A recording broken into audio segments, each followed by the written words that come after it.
have in a relationship. And we have one new panelist. We'll just cross over the microphone to her, and then she'll introduce herself and give us her views before we come to Arnold, because I remember we cut him short. Yes, the question was, why is it that freedom for men is different? Right? But first of all, Roberta Bobby is here. Just get into the conversation. How much freedom should there be in a relationship? I think freedom in a relationship goes as far as the respect that you people need to have for each other. Because by the time that you're getting into a relationship with someone, there has to be a lot of comprehensive communication. You guys need to talk to each other. You people need to understand. And when you're together, as the relationship progresses, I think the freedom just goes as far as how you people understand each other, the two people who are in the relationship. So boundaries need to be respected and things like that. Right. Yeah. So before we took the commercial, I had asked everyone, why is it that freedom is different for men? George was saying even it comes in the house at 1. Why is freedom different from men? George, before I come to Arnold is like itching. You know, you're the one who teased us with that one. So I have to start with you. I think 1 is early on the other hand. So more like 4. Yeah. So as I said, it's there's a lot of expectations which we know, like from where we came from. What I'd say is when you start dating, everyone is very clear on what they want, but what they can't stand, no one talks about it. Right. So I want a successful guy, I want a beautiful girl, I want a hardworking. So as long as you're getting that, no one is talking about what you don't get. So no one discusses the 4 a.m. and everything. My advice is focus on the lateness, and that's what you got. Then you can work from 4, 3, 2, 1, midnight. Okay, George, I want you to pull your seat a bit closer. I think you got excited. I don't want you to fall. I'm scared for you. Oh my, Arnold. Well, I don't know why that should even be a question, because men and women are not even the same. As in, what you think is so much liberty for men, we also feel women have got a lot of liberty. There are things they can do that we cannot do. There are things they get away with that we cannot get away with. E.g., for example, you know, you can actually do anything, but I'm supposed to look away. But if I did the same thing, the whole village will stand, the world will stand, the sun will have to stop until that is settled. So we also see it from that perspective. Emmanuel is not having so, because let me just get to this point. Because when we talk about what we're calling freedom, is literally, it's defined by the need for compromise, because relationships are actually contested space as much as they are negotiated space. Because I show up and I know, by the way, freedom is actually a right. Relationships are not. Freedom is a right. Freedom is a right because people have, like I was saying just when I started, people have crossed oceans because of freedom. But for relationships, sometimes, you know, you have to walk away from your self-esteem. When we are born, you know, human beings are, number one, very possessive. But at the same time, they also, you know, you cannot be possessive and also want freedom at the same time. But that is who we are as human beings. First of all, we are very possessive. If you have something, you want it to be yours and yours alone. You want to have control over it. But at the same time, you love your own freedom.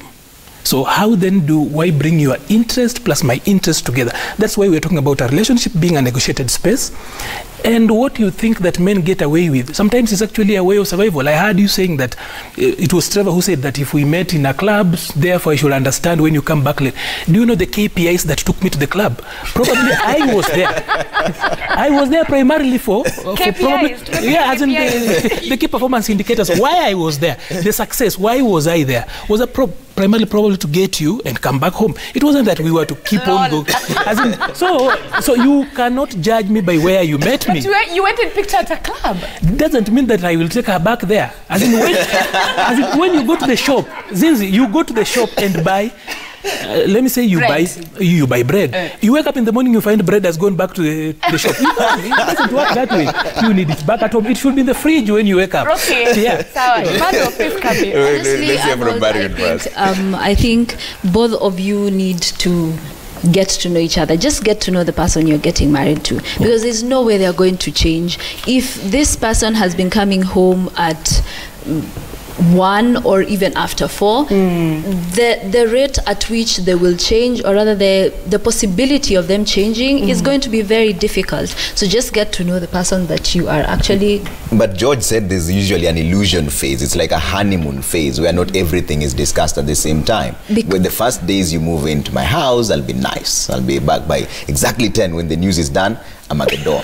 But after that, you're wondering, news Elisha 10. It's 4 a.m. In one way or another, Trevor, I'll get to know the kind of person you are. I'll get to know your weekends, and I'll get to know your weekdays. So in one way or another, I'll get to know the kind of person you are. Trevor, what she's trying to say, and I believe what you're also saying, and I've heard it before, is how you act when you're single is how you act when you're married. Exactly. Right? Let me hear from Pastor Emmanuel. Please share something. Is that so, Pastor Emmanuel? That's true, but that's also false. How so?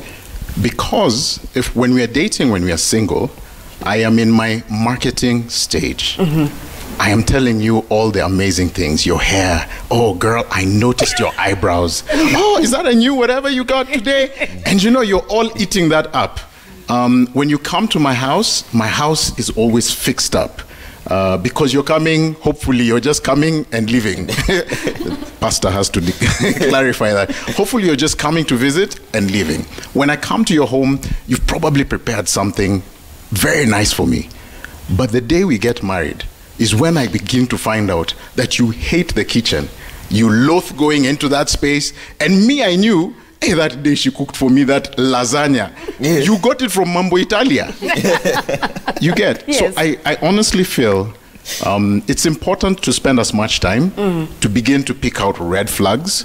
But the person you're with when they're single sometimes can be an illusion. It's just like George said, you know, what did you say again? But there's an illusion phase. Yes, there's an illusion phase. Yeah, and there's the honeymoon phase. Talking about, at what point do you pick them up? Can you pick them up from the onset? Because there's always this chase, push and chase for the man. Yeah, you walk up to a lady, she says, "I won't give you my number." You come back the next week, insist on the same number. Is that right there a red flag? That there is a reason why she refused to give you a number to begin with is because she wasn't interested. But because you're so persistent, she's like, chukua. Well, is that a red flag? That's not a red flag. How soon do you pick the red flag? That's not a red flag. I would hope if I approached you, you would say no the first time. I really would. Why are you laughing? I'm not because then that means this has got nothing to do with you. That means you're a true treasure. You don't just give out your stuff, you know, to anybody or any Tom, Dick, and Harry. We still use numbers as a measure somebody of also insisting. Somebody also, you're telling somebody no and they insist should also be a red flag. That person. Thank you. On who? On the other side, it's two ways. It should not be one way. Or the insister. But here's the thing. Because it means this person probably is very stubborn. It doesn't. But here's the thing. Here's the thing. The longer you're with somebody, I believe you need to understand what the right questions are and begin to ask those right questions. And then probe those right questions and then, you know, hear what they have to say and listen to what they're also not saying. Okay. So then, Priscilla, even as you are diving in to give your own points, should we have curfews? Should you have a curfew in a relationship or when you're married? If it's in the middle of the week, you cannot come home if it's past 3 a.m., if it's on a weekend past 5 a.m. Should you have curfews as grown people in a marriage or a relationship? Okay, I'll start off adding on to what Pastor said. I think what he meant by red flags is traits in a person, right? Yeah. And then to connect that to curfews, relationships are a choice. You choose to be with that person. Right. If that person's not accepting a curfew, so like say with me, I can't be with someone who comes home 4 a.m., but that's what I want. But if that person says, well, that's me, then you move on. You know, a relationship is a choice. You're not bound there. Right. It's not by force. Right. So it's important to know what you want from the beginning and what the other person wants as well. And then you make that decision as you go along. Is that so, George? First, to agree, you know, you said something very important, that this is a shopkeeper in bread. The problem we have is that in our society, we are not sure who the shopkeeper and who the bread is. So the ladies are sure they bought the bread. The guys, I think they bought the bread. Then you get home and you have all these issues. And to what she's saying, that it's a right. The problem is at times, by the time you realize the shopkeeper was bad, the bread is half eaten. Now it can't go back. So there are complications. But to summarize, I think we are really debating the wrong things. Okay. This thing of curfew and times of coming home. I keep saying, take the worst in a human being. Decide whether you can live with that, right? Don't worry about the good things. And the funny thing is that when you accept his or her bad traits, immediately they feel accepted and start working on those traits. So if if I do everything else a man is supposed to do, and I come home late, and you mention it makes you uncomfortable, but don't make it the discussion point of me. Like you don't describe me based on my 4 a.m. You describe me in part of my provision and all that. So is it then okay? I will transition. The funny thing is this: as men, as I tell the shopkeeper and the bread, we are very double standard. So I'll tell you, I'm like this. This is why I come at 4. You come at 4. Yeah, I was actually going to ask you that question. You'll hear the right suddenly disappear. Yes. Which is what I'm saying. You know, even as men. Why does that happen? Why is it okay for you to come home at 4 a.m. but it's not okay for me? You think you're the one who bought the bread, and bread was supposed to go home and do what? Wait at home to be eaten, wasn't it? Or whichever, vice versa. Forgive the analogies. And this is the thing. We come from, the society is transitioning from where the woman was primarily someone who you sought to come and bring home and form your home. Now, we are changing where we both have very aware, very educated. Both of us can provide. Both of us can have our own relationships out there and all these other things. And the transition is very difficult, and hence this, I find very few men who will argue with a lady who goes from the office straight to the house. I also find very few women who will understand that there's how do I say, what traits on their side, that the man is always in chat groups, is the queen of gossip of the estate, you know. But this is what is happening. Our men are gossiping, our women are coming home late. This is where we are. So I think we're discussing the wrong issues. There's no general relationship standard. So do we put boundaries, Roberta? Do we put boundaries when the relationship is starting or as the relationship progresses? Yeah. And what do boundaries look like? The boundaries that you put at the beginning of your relationship, are they the same ones that are there 2-3 months down the line or years down the line? What I think primarily about relationships is that they are forever evolving. They're always changing. As you go, you get to see, okay, when we were in the honeymoon phase, I liked the way he breathes, but now he breathes too loud, and I'm just giving an example. Why is George pointing at me? So in the beginning, you probably you didn't know this about this person, but now you've learned it. So are you going to walk away because of the way they breathe? No, you're going to think about compromise. So I feel like even if you came into this relationship knowing that I don't want to say date someone who snores loudly, and now you found out that they snore, this is 3 years later, you can, it's like she said, it's not set in stone. It's not, there's nothing that's you're not bound there. So this relationships change, and whatever you wanted in the beginning is bound to also change. So I feel like you can set your boundaries in the beginning of the relationship, knowing what you want. I want a successful man. I want a man who has this. I want a man who does this, who dresses like this. But the more you're with someone, the more they evolve. They change as people. They could become better. They could become worse. But what happens is you as a person, you need to be more aware of what you want for yourself. Right. So that as the relationship progresses, you're able to set boundaries that are evolving as well. Are there healthy and unhealthy boundaries? Yeah, I think so. Because like he said, like my friend said, people tend to become possessive. So I feel like the unhealthy boundaries start coming up from there. Because the moment you want to tell someone your curfew is 7 p.m. and say they have to work till 9, and then you get angry, and then it has to be an argument, and then you want to walk out of the relationship because you set boundaries. You want a man who comes home by 7 p.m. you see. So I feel like as people stay in these relationships, so many changes happen, and then again, as you get to know each other, you become more comfortable. Yeah. You become more comfortable with someone. I'd like to hear from Pastor Emmanuel on this and the issue of compromise. How much of it are you able to push your own agenda? Because I was reading a book from Khalil Gibran, it's called The Prophet. It says that look at the pillars of a house, they hold the roof together, but look closely, you'll realize they stand apart. So should be the institution of marriage. Ideally, you're two very different people. You can hold the roof together, but how much of it, my self-interest needs to come in? For example, my boys think my wife needs to be home by 10, and sometimes they come and we watch Formula 1 together there, and they're thinking, where is she? Yeah? So how much of that could play into the relationship? The influence of people around you and your self-interest. What I typically share with couples who come into my space is actually from the Bible. I've learned a lot from the Bible about relationships, which I've begun to apply. And I can safely say I'm 17 and a half years married, and it has worked. Oh, wow. 17. The first thing I learned is that, you know, the Bible talks about we being selfish. Our nature, our human nature is very selfish and self-centered. And, you know, this is why we have the fights, we have the arguments, we have, you know, all the crazy things that happen within, not just in marriage, but not in just in relationships, but even with us. It's because I have my selfish interests at heart. Now, Paul says in Philippians 3, sorry for using the Bible, but yeah, Paul says in Philippians 3, he says,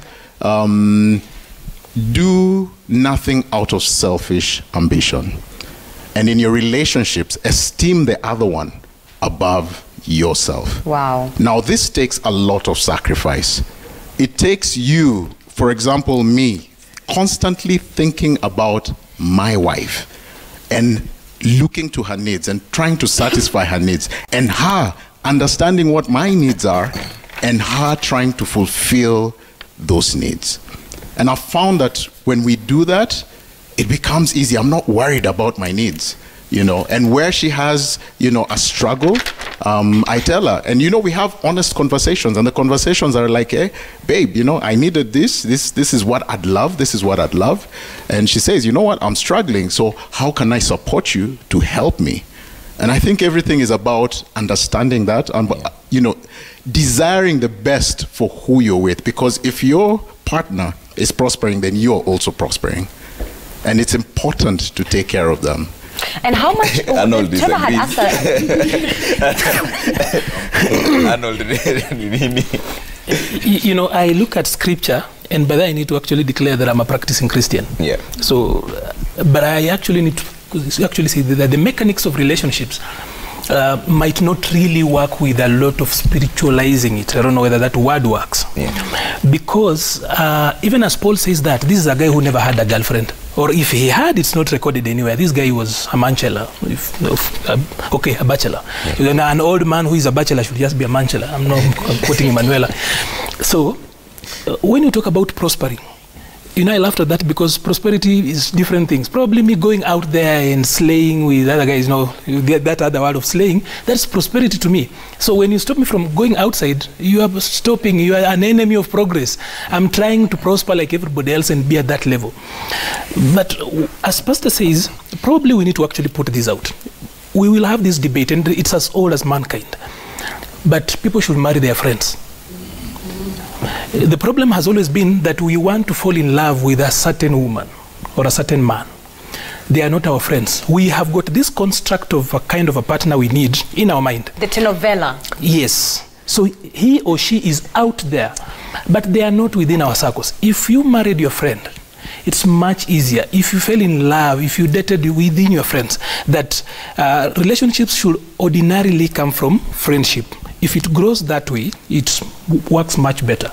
Because you see, when you talk about, you talked about curfews. Mm-hmm. I'm thinking those are just ground rules. Yeah. General ground rules. Yeah. And like she said, they're evolving.